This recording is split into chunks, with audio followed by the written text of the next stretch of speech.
মেয়েটাকে দেখলেন না? অদ্ভুত অসম্ভব সুন্দর লাগছে না? অদ্ভুত অসম্ভব সুন্দর। এই মেয়েটাকে নিয়ে কথা বলেছিলাম, ত্রিভুজি মেয়েদের নিয়ে কথা বলেছিলাম। এখন ত্রিভুজ ভিডিওগুলো যদি দেখেন, ত্রিভুজি মেয়েদেরকে নিয়ে আমার অনেক বেশি প্রতিবাদ আছে। আমি একজন মেয়ে।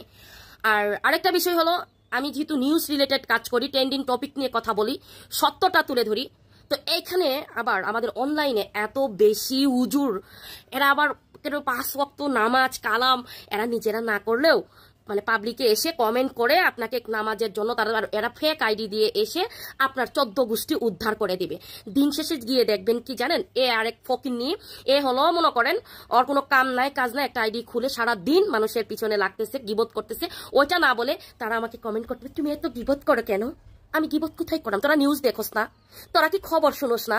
তো আমি একটা নিউজ মানে একটা খবর আমি তোদের মাঝে পৌঁছায় দিচ্ছি, সত্য মিথ্যা দুইটা পক্ষে আমি বলতেছি, কারো পক্ষে যেহেতু আমি না, তো আমি ভালো মন্দ দিকটাই তুলে ধরি। তো এই মেয়েটাকে নিয়ে আমি বলেছিলাম, এখানে আমি না ত্রিভুজের বিরুদ্ধে বলেছি, না আমি এই মেয়েটাকে খারাপ বলেছি। এখন ত্রিভুজ হইছে সম্ভবভাবে ভীষণভাবে তাকে ঠকানো হয়েছে।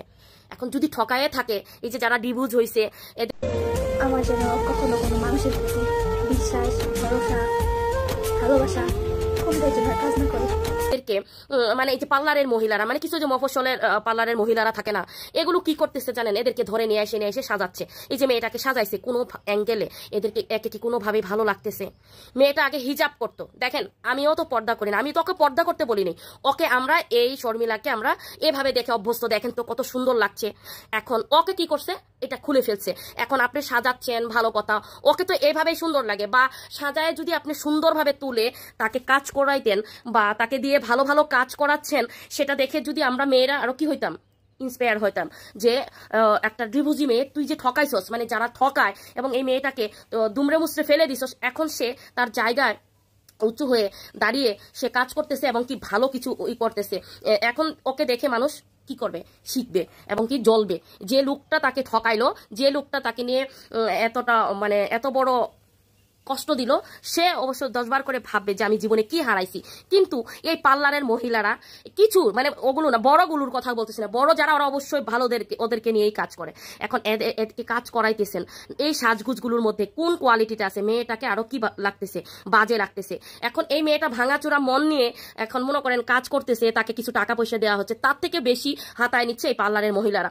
কারণ ও হলো ভাইরাল টপিক, এ হলো ডিভোর্স হয়েছে, ওকে নিয়ে কথা বললে মানুষ হুমড়ি খায় পড়ে এবং ওকে নিয়ে কথা বললে মানুষ ইমোশনাল হয়ে যায়। এখনকার আমাদের বাঙালিরা কিন্তু খুবই ইমোশন, একটা দুঃখ কষ্ট দেখলে মানুষের মানে পাশে দাঁড়ায়, আবার কাউকে নিচে নামিয়ে দেয়। এখন সবকিছুতেই পারদর্শী আমাদের বাঙালিরা। তো এখন একে নিয়ে যখন কাজ করতেছে, তো এখন এই যে আপনি ওকে এই অদ্ভুত সাজগুলো দিয়ে, মেয়েটা তো আসলে কাজ করতেছে, ব্যস্ত থাকতেছে, সব ভুলে যেতে পারতেছে, কিন্তু ওকে কোনো কোয়ালিটিতে কোন অ্যাঙ্গেলে সুন্দর করে সাজানো হয়েছে, কোন অ্যাঙ্গেলে তাকে ভালো লাগতেছে, জঙ্গল কত্তুরি এতগুলো গয়না গাটি শাড়ি পরায় মেয়েটাকে পুরো অদ্ভুত বানায় ফেলছে। এখন এইটার মধ্যে তো একটা পার্লারের মহিলা, মানে একে ও জীবনে কখনো এই ধরনের সাজে নাই। তো ও একটা মেয়ের, প্রত্যেকটা মেয়েরই এরকম স্বপ্ন থাকে, বউ সাজবে গায়ে হলুদে এত সুন্দর করে, কিন্তু এগুলোর যে সাজগুলো, ড্রেস আপগুলো, শাড়িগুলো যে পরাচ্ছে, মানে কোনো অ্যাঙ্গেলে না। মেয়েটা তো একেবারে অসুন্দর না, দুনিয়াতে সবাই মানে সবাইকে মানে আল্লাহ খুব সুন্দর করে বানিয়েছেন।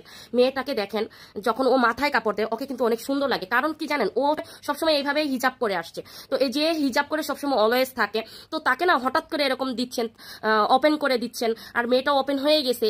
পরিস্থিতি হওয়ার মধ্যেও একটা সৌন্দর্য আছে। তো অনলাইনে কিছু কামলি আছে বুঝছেন, এই হুজুরনির বাচ্চারা কি জানেন, এদের ফ্যামিলির ঠিক নাই, এ নিজেও এক কামলি, সারাদিন মানুষের ভিডিওতে, প্রত্যেকটা কন্টেন্ট ক্রিয়েটর ভিডিওতে যায়। তো তুই কি আমাকে অন্য কোনো কন্টেন্ট ক্রিয়েটর পাইছস যে তোকে জায়গা মতো দিব না আমি?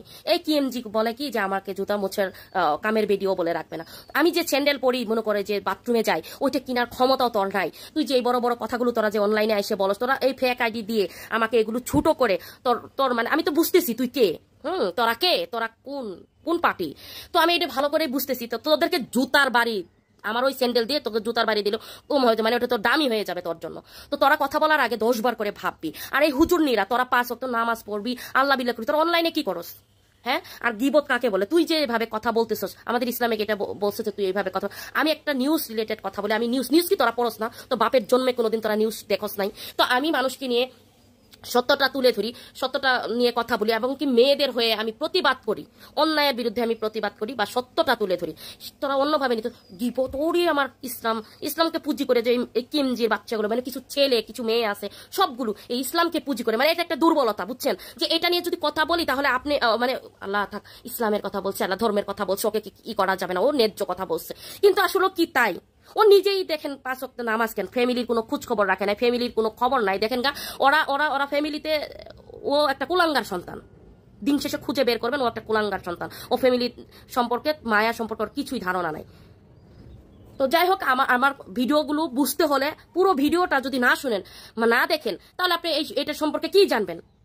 সবকিছু ভালো মন্দ মিলাই তো বিশ্লেষণ করা হয়, তারপর কমেন্ট করবি, ভিডিও দেখে তারপর তোরা কমেন্ট করবি, বিশেষ করে কামলিগুলো। তো সবাই ভালো থাকবেন, সুস্থ থাকবেন, আল্লাহ হাফিজ।